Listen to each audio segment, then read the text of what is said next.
Hello and welcome to Aero Innovations. I'm Aero and I'll be your host this evening. If you're new to the channel, I'm a longtime pro who specializes in the low stakes. I have one of the best poker educational channels on the internet where I break down and analyze every single notable hand that I play, whether in fact I win or lose. So you guys get to learn both from what works as well as what doesn't.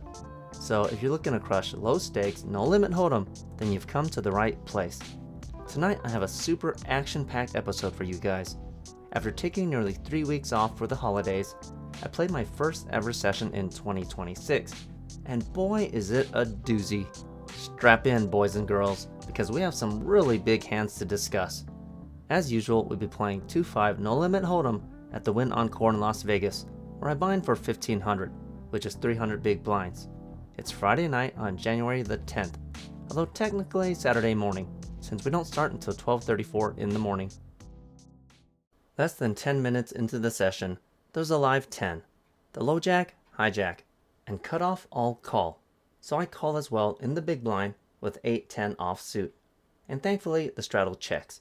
We go 5 ways to flop of queen, 9, jack, rainbow. We flop the second nut straight on a rainbow board, losing only very specifically to king 10. Well, this is a pretty darn great way to start a session.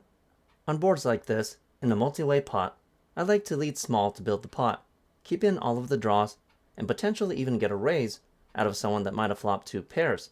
So I lead with a bet of 20 into the $50 pot. Only the low jack ends up making the call. The turn brings in an 8 of clubs, putting 2 clubs on board, and also completing the very obvious straight draw on the flop. We now chop if our opponent was on the open-ended draw holding any random 10. Obviously, this is not ideal, but I still want to get value out of 2 pairs or something similar. But there's no reason to bomb the pot here, since there's such an obvious 1 card straight on board. So I lead again with another bet of 35 into the pot of 90, only to have the low jack raise me to 70, using an incredibly small sizing that's still less than the pot. I figure we're most likely chopping, so there's no reason to raise here. In fact, there's no reason why our opponent can't be holding king 10, or just a 10 with a backdoor club draw, so you never want to re-raise in this spot unless you are the one either holding king 10, or even better yet, king 10 of clubs. It's pointless to raise in a spot where you're only losing or chopping at best. So I make the rational play and just put in the call. The river is a 5 of clubs, which once again is not very ideal. The backdoor flush completes, so of course I have no choice but to check. Our opponent counts out an intimidating bet and slides 150 into the middle. I shrug and make the call, expecting to be chopping most of the time, only to have our opponent table pocket 8s for turn set. And I'm like, what? What just happened here? I expect something like this to happen in the 1-2 or maybe the 1-3, but not in the 2-5.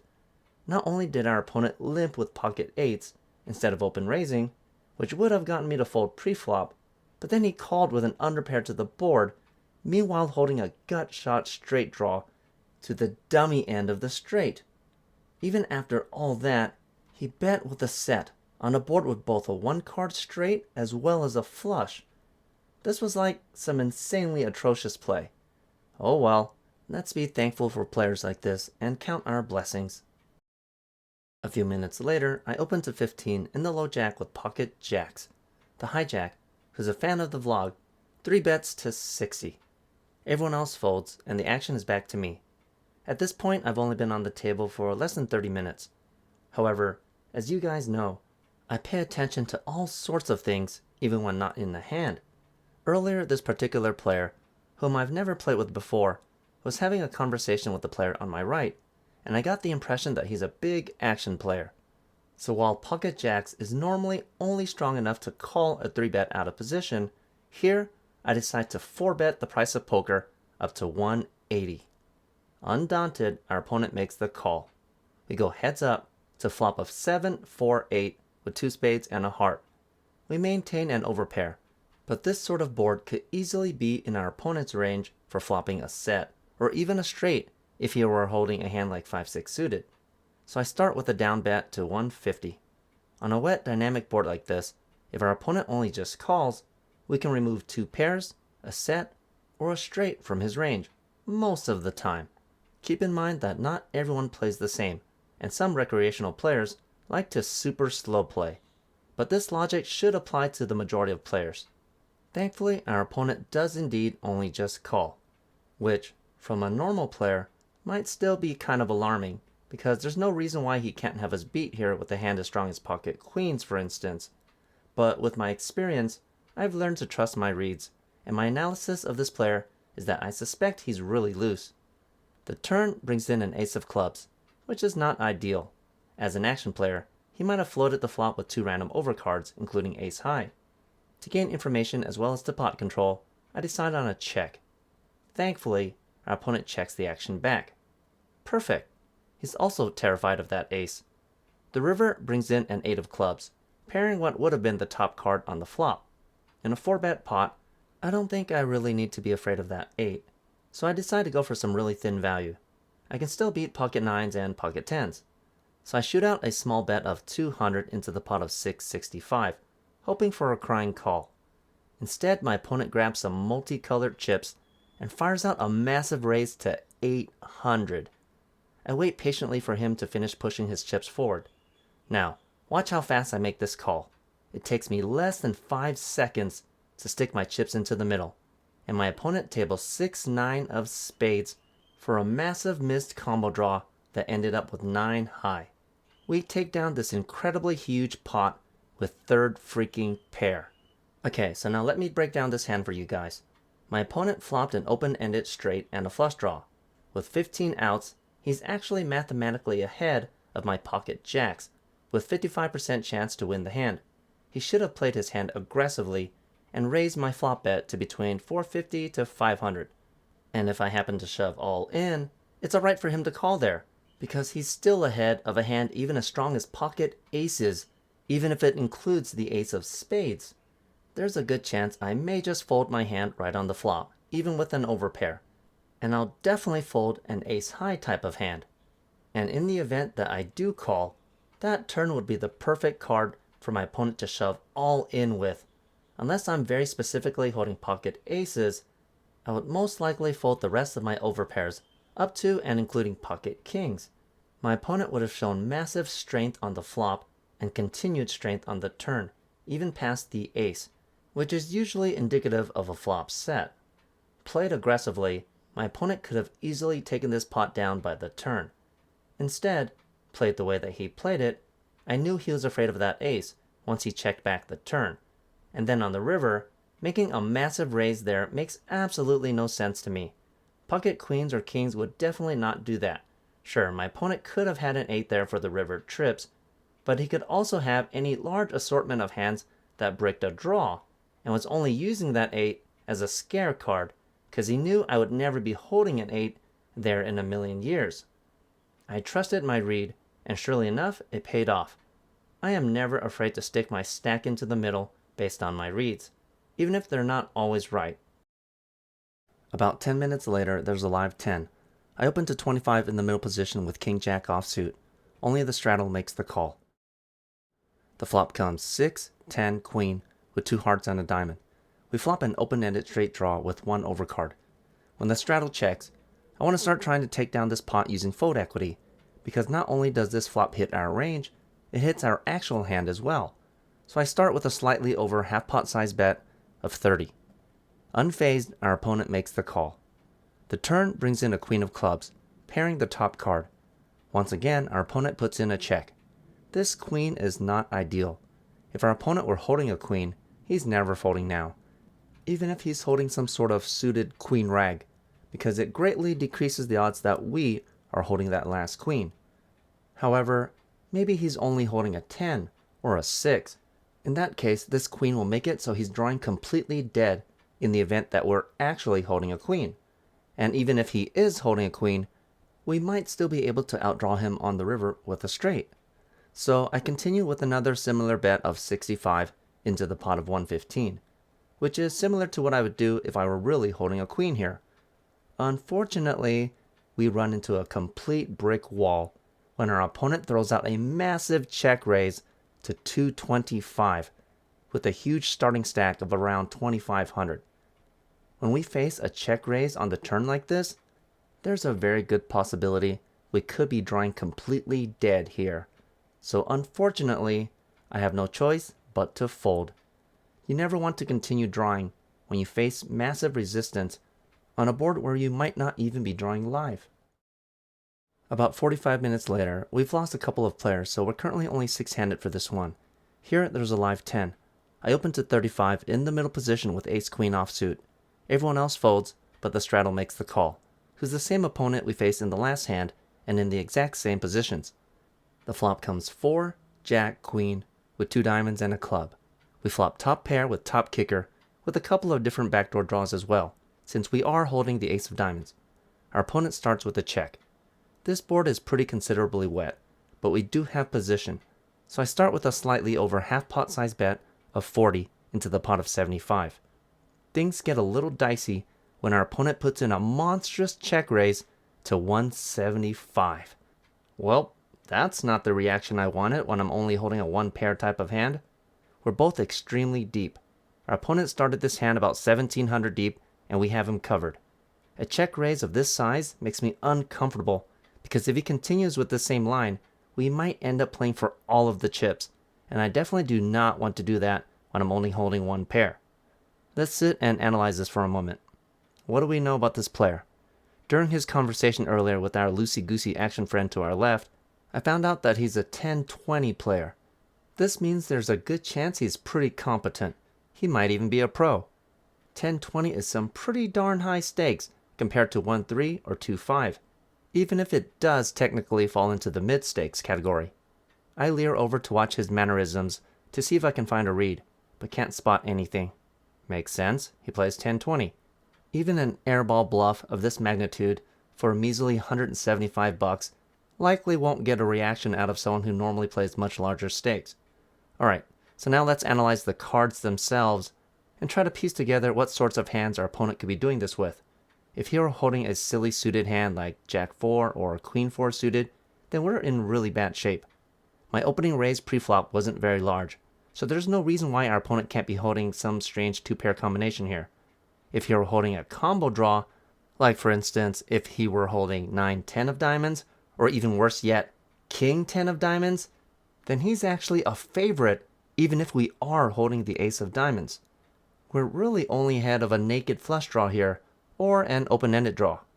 I'm uncomfortable calling even just this single check raise, but at the same time, I think it's just a tiny bit too tight to fold to a single bet. So I decide to call once and reevaluate after the turn. So I make the call. If our opponent is a weaker player, and he really is on a draw, he may just shut down on the turn. Okay, so the turn brings in an insignificant 5 of hearts. We do not in fact improve, but none of the draws have come in either. Our opponent does not relent and fires a slight overbet for 450 into the pot of 425. This is not a standard play for the 2-5 stakes, at least not here in Vegas, and definitely an advanced technique. This sizing indicates he either wants to maximize fold equity or maximize value against weaker hands on a draw-heavy board. Either way, we don't gain any information. Calling here would pretty much commit us to calling a river jam, assuming the board doesn't change, since the pot will be so absolutely massive going into the river. We have very little information about our opponent at this point, other than the fact that he plays 10-20 and seems to be very competent. His bet sizing is extremely good and puts us in a very difficult spot. Currently on the table, there's an action player to my left, and there's also that really nice player who gave us that thoughtful donation earlier with bottom set on that board with the 1-card straight. In other words, this is a really good table. If this were a normal table, I might be more inclined to do battle here, but I don't really want to risk clashing with another pro right now for over 300 big blinds, when I could just clean sweep the much easier money. So I decided to just let go of my ego, and make a judicious fold based on the table dynamics. It's kind of like folding a monstrous hand you wouldn't normally fold in a tournament due to ICM implications.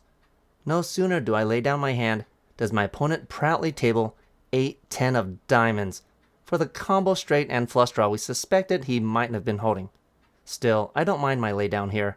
After a year and a half of producing vlogs, this is probably the first time I've made a laydown that's heavily dependent upon the table dynamics of much easier money to be had. Okay, so now let's do some comparisons. If our opponent earlier with the 6-9 of spades had played his hand this exact way, he would have gotten a very quick fold for me on the turn, and possibly even on the flop. Whenever you have a high equity draw, you definitely want to play it aggressively, just like how this gentleman did in this hand. Kudos to you, my guy, this was excellently played. About 10 minutes later, under the gun opens for 20. I 3-bet to 60 in the cutoff with ace-queen offsuit. I have a well above average hand and great position, so I'm using a sizing that's designed to isolate the number of players into the pot. If I were making a raise from the blinds, I would use a much larger sizing, probably closer to between 80 to 100. Everyone else folds, but under the gun makes the call. The flop comes 5, 7, jack, rainbow. We don't flop anything at all except for a couple of random overcards. So when our opponent starts with a check, I typically check the majority of jack high and below flops, if I don't hit anything. So I decide to check this one back as well. The turn brings in an absolutely gorgeous queen of clubs, keeping the board perfectly rainbow. We improve to top pair with top kicker. It gets even better when our opponent leads with a half pot size bet of 65 into the pot of 125. Coming from a recreational player, I think the only hand we're really concerned about here is pocket jacks. So that aside, I want to extract maximum value out of a weaker queen. We only have a one pair type of holding, so we can't go girls gone wild here. I'm pretty much exclusively targeting king-queen, because I don't think this player would have open raised, and especially not called a 3-bet with queen 10 suited out of position. So I bumped the action up to 165, using a raise amount that'll be irresistible for such a hand. Surely enough, our opponent makes the call. The river brings in a 9 of spades.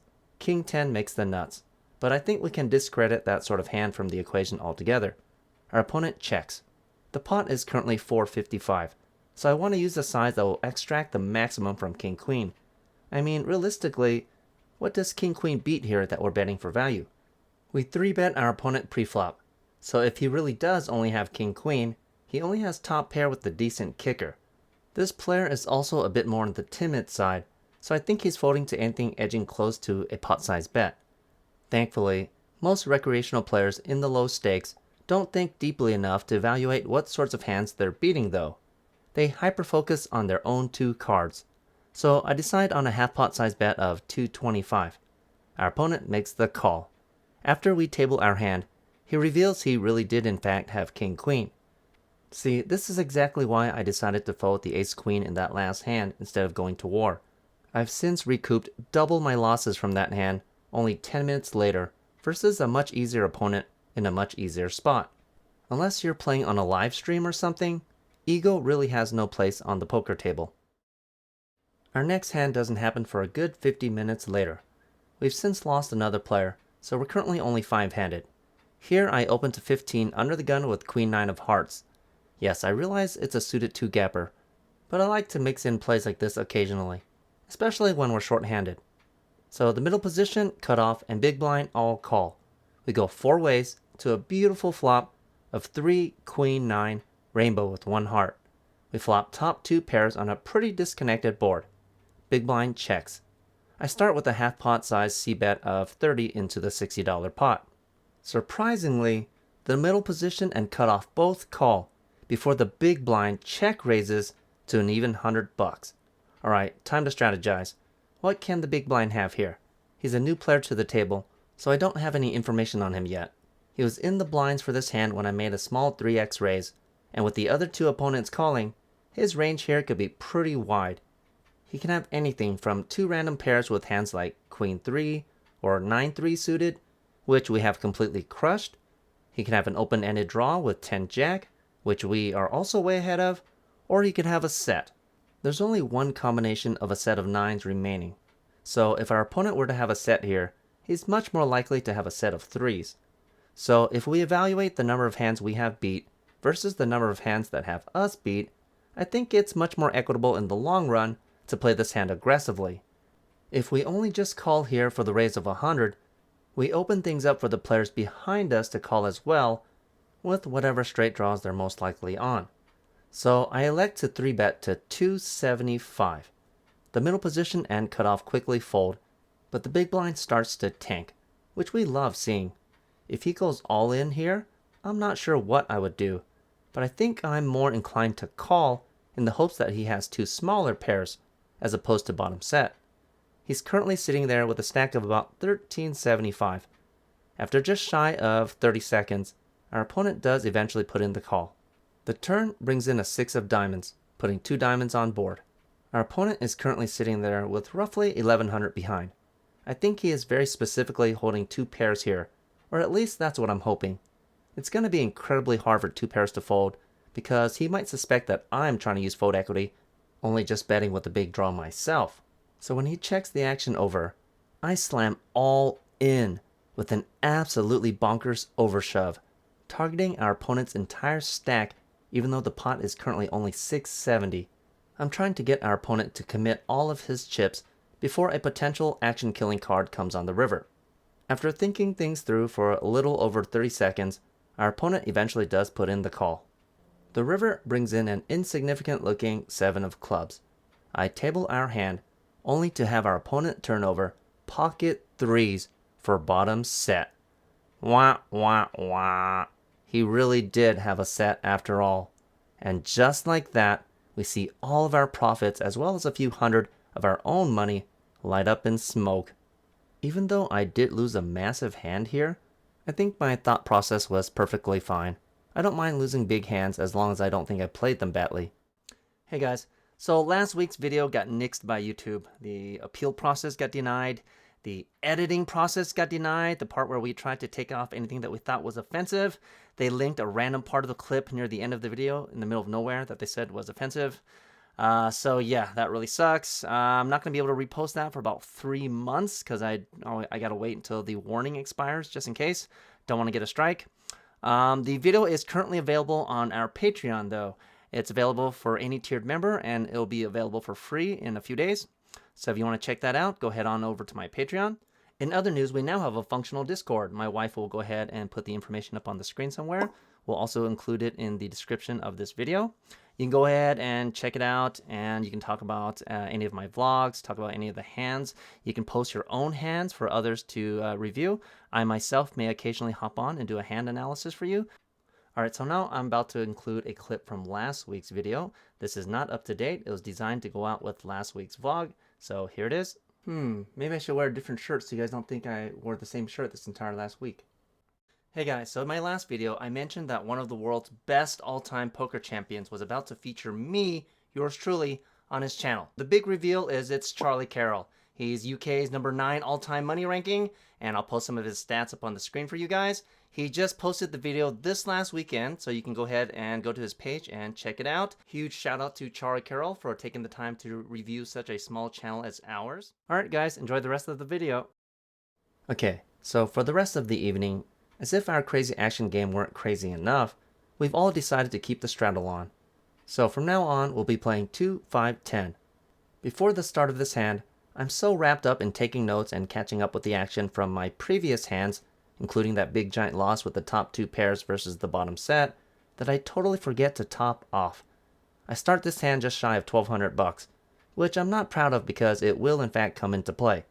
We're still only 5-handed currently. Here are the cutoff limps. I raise on the button to 60 with pocket aces.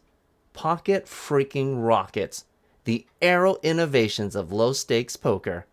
My lips start to water when the action player in the small blind 3 bets to 200. Everyone else folds and the action is back to me. Okay, so we know that this player is incredibly sticky pre-flop. If you guys will recall, he called my $180 4-bet earlier with the 6-9 of spades. He's been making a lot of these same plays, 3-betting and calling massive 4-bets with all sorts of gobbledygook. So there's no reason to slow play this sort of player. Nor should you ever slow play the vast majority of the time anyways. I want to pick an amount that I don't think he'll be able to fold regardless of what he's holding, so I 4-bet the action up to 450. And it's music to my ears when my opponent almost instantly announces all in. Of course I make the snap call, and I let him know that I have aces. We both table our hands, and wouldn't you know it, he's holding my least favorite premium starting hand. Oh yes, we're talking about the accursed pocket kings. The board runs out clean with the jack-high board, and we get a full double up, which should have included another $300 if I had remembered to top off. This win puts us right back in the green again. Not exactly as high as we were before, but at least we're back in the profit, baby. A few minutes later, the usual straddle is on. Everyone folds around to the small blind who makes the call. I look down at pocket nines in the big blind and raise the price of poker up to $50. The straddle and small blind both call. The flop comes 3, queen, 6 with 2 diamonds and a club. We can't beat the queen, but there's a decent chance we might still be good right now. When small blind checks, I check the action back, and thankfully the straddle checks as well. The turn brings in an 8 of diamonds, completing the front door flush draw. Small blind checks again. We're still short-handed, so there's no reason to suspect one of our opponents might be holding a flush here. I want to start going for some value, very specifically targeting either that 8 or someone who still needs a 4th diamond. So I shoot out a pretty value-heavy bet of 100 into the pot of 150, even though I'm only holding what is essentially second pair and can't even beat either that queen or the flush. The straddle makes the call, but the small blind folds. The river brings in an ace of diamonds, putting 4 diamonds on board. Obviously, this is an atrocious card since we're not holding a single diamond, so I have no choice here but to check. Had the river been some innocuous card, like a board pairing 3 or a queen or something similar, I would have targeted that 8 on the board very specifically with an extremely value-heavy bet for probably close to full pot. Thankfully, our opponent doesn't seem to like this run out either, as he just checks the action back. I table our hand, and our opponent folds, saying he did in fact have the 8. Don't always be afraid of the cards on the board. Try to figure out what sorts of hands your opponents are most likely holding based upon how the action has gone. Alright, I'm not super proud of this next one. We've since gained more players, so we're currently 7-handed for this one. Here I limp in the hijack with pocket deuces. The cutoff and button both limp as well, when the small blind, a new player to the table, suddenly raises to 120. This is a very large non-standard size. This is not the first time he's made such a massive raise since sitting down on the table though, so he fits right in with the rest of the crazy action players. The big blind and straddle both fold and the action is to me. Our opponent is sitting there with a full stack of at least 1500, which gives me decent enough implied odds to set mine for, so I make the call, and the cutoff calls as well. The flop comes 8, 10, 10 with 2 hearts and a spade. We do not in fact hit a set, but when the small blind starts with a check, there's a very good chance we could have the best hand right now. Paired boards make it much less likely that either of our opponents hit anything either, and in the event that the small blind only does have an ace-high type of hand, I want to try to take down this pot right here and now. So I lead with a bet of 150 into the pot of 385. The cutoff folds, but the small blind makes the call. So far, so good. I think the small blind is only priced in to call due to the small sizing of my bet. So the turn brings in just about the worst card I could possibly hope to see. It's a freaking 8 of diamonds, double pairing the board and reducing our hand to freaking deuce high. I'm quite literally sitting here with the nut low, playing the board. Small blind checks again. Mother freaking A. At this point, I could either decide to give up, which would be the prudent choice, or I could try to represent a full house, because that's the only plausible story I could try to sell on this type of board. I don't necessarily have to have a 10 here, but if our opponent really does only have an ace-high type of hand, or maybe just an underpair with a hand like pocket 7s or something similar, he'd be drawing completely dead if I only just had an 8. I absolutely abhor getting counterfeited on a double paired board. So I try to fire one more bullet for 305, hoping and praying for a fold. But that does not in fact happen. Our opponent stubbornly puts in the chips. The river brings in an ace of hearts, completing the front door flush draw, but that doesn't really matter on a double paired board, especially when I'm literally playing the board. So when our opponent checks for a third time, I don't think I can get him to fold here even if I shove for his entire stack. So I just give up and check the action back.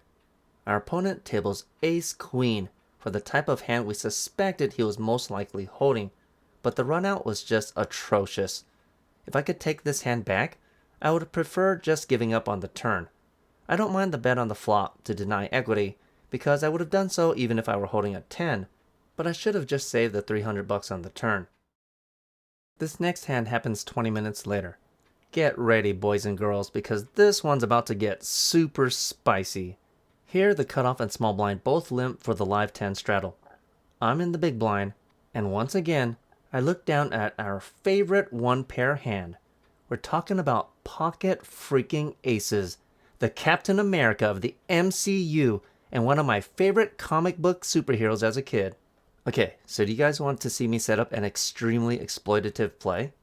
I look over to my left and notice the player currently in the straddle. It's our favorite action player who likes to play big pots. Okay, so are you guys ready for this? How much do you think I should raise this pot up to? I'm in bad position, and we already have 2 limpers in this pot, and we have the action player immediately to my left. Take a moment to pause the video if you want to put in a guess in the comments. I'll give you a few seconds to think about it.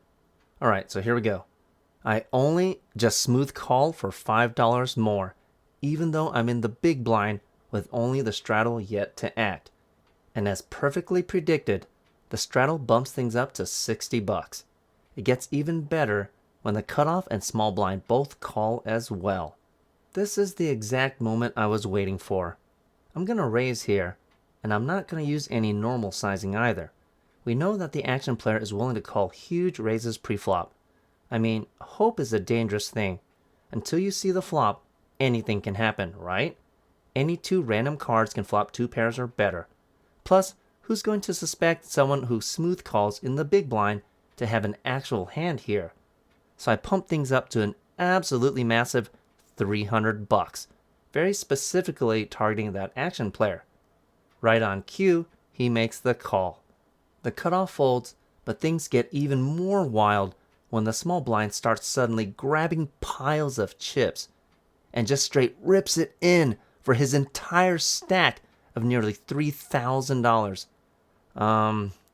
No point Hollywooding here. This couldn't have gone any better. I just straight make the instant snap call, shoving in my entire stack for $18.48. Against this ridiculous action, even the action player is forced to fold. I don't want to slow roll my opponent, so I just let him know immediately that I have aces. He's the guy who flopped a set versus our top 2 pairs earlier. So when I table my hand, surprisingly, he tables pocket sixes. I guess he thought I was just making a move, and with the over 700 bucks trapped, he thought there was a very good chance we would just fold to his shove.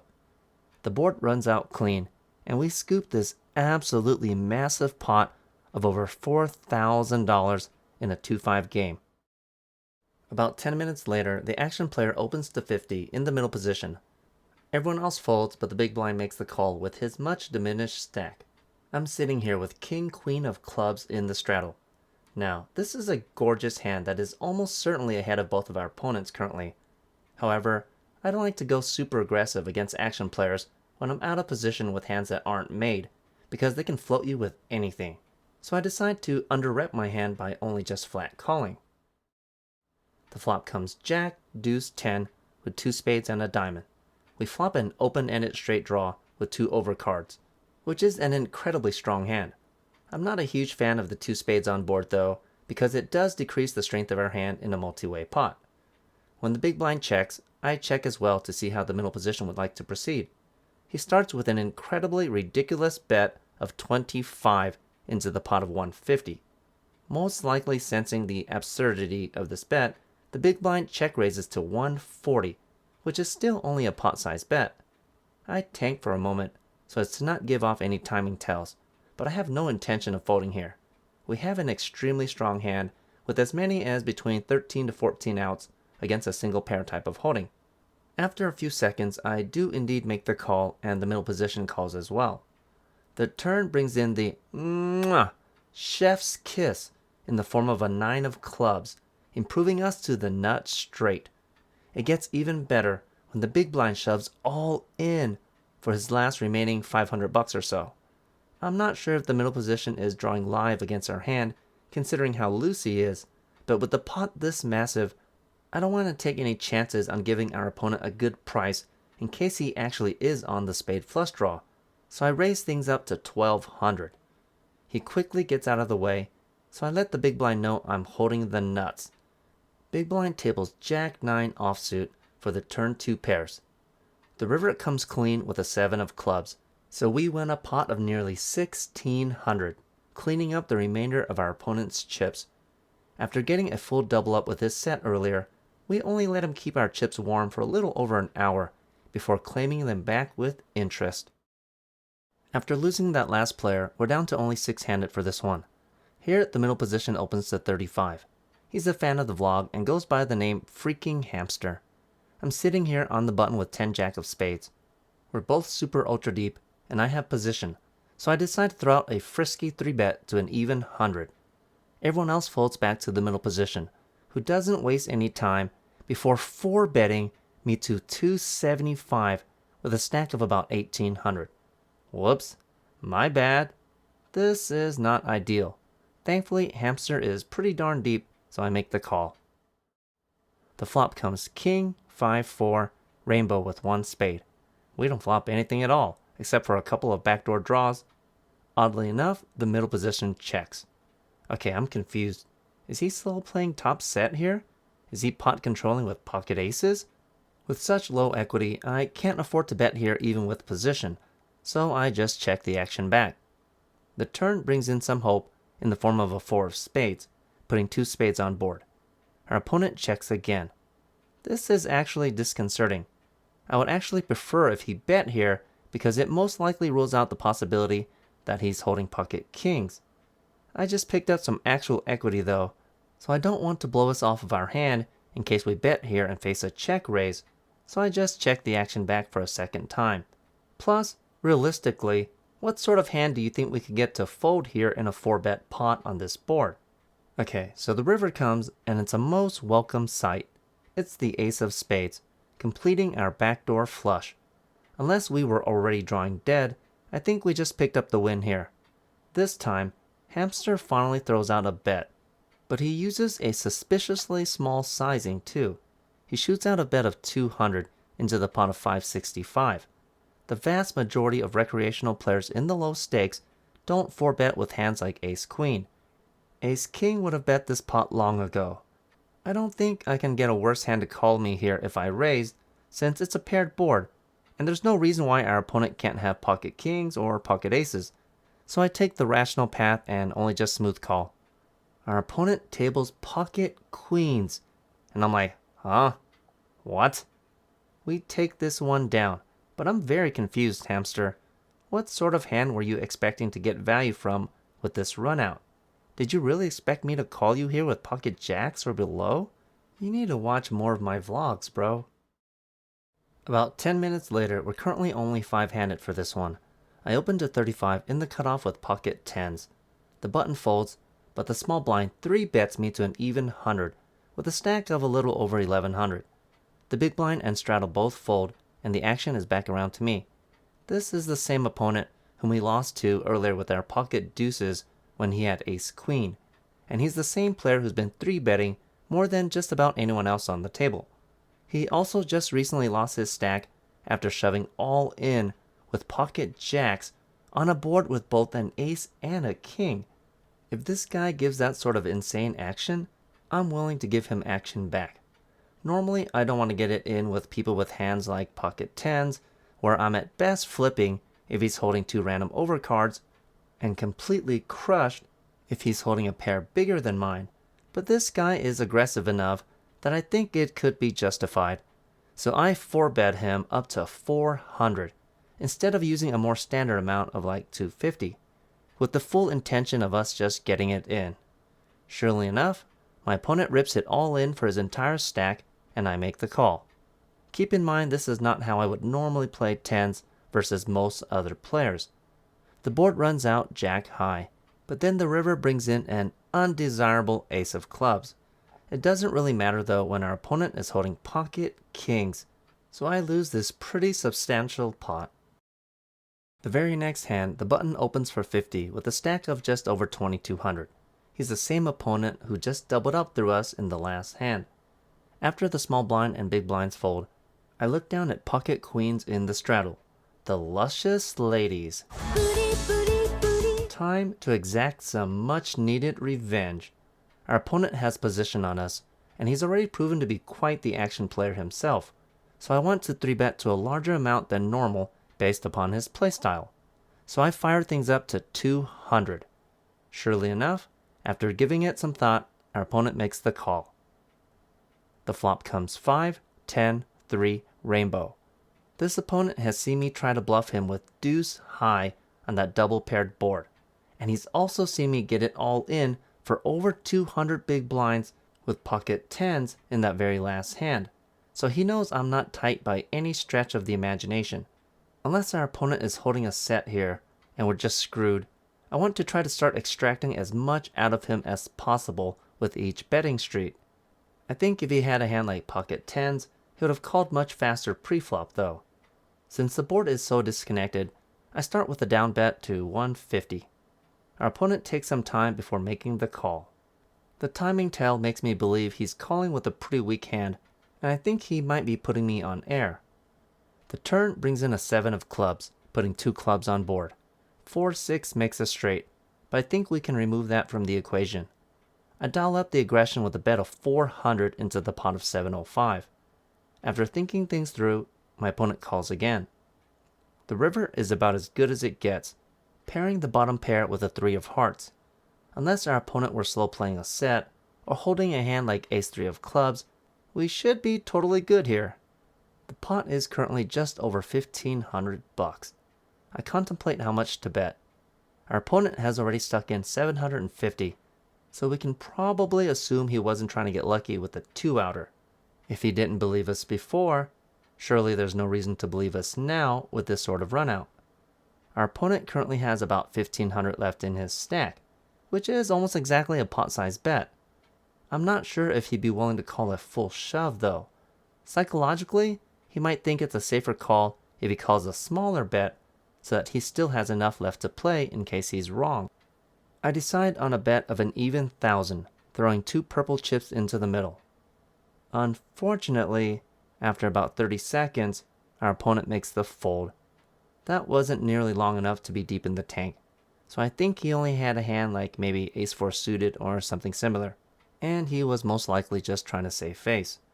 I was torn between betting the river or checking to set the trap, but I thought it would seem less likely for me to wake up with a big hand after only just getting it all in with pocket tens in the very last hand. Regardless, this was a nice little rebate after that last debacle. I play for another 20 minutes after this hand before deciding to rack up my chips and head to the cage. In for 1,500 and out for 4,907 for an amazing profit of $3,407 after 4 hours and 22 minutes of playtime. This was my first session in 2026 and the first time I've played poker in nearly 3 weeks, so I'm pretty happy with the results. If you like what you saw today, please don't forget to smash that like button. Hype this video if you can. Subscribe to the channel for more tips and tricks on how to crush low stakes, no limit hold'em. Follow me on Instagram to get details on my monthly $500 cash drawings. Check out my Patreon to see more of the coaching series and to get early access to my vlogs. And as always, I hope to see you in the next video.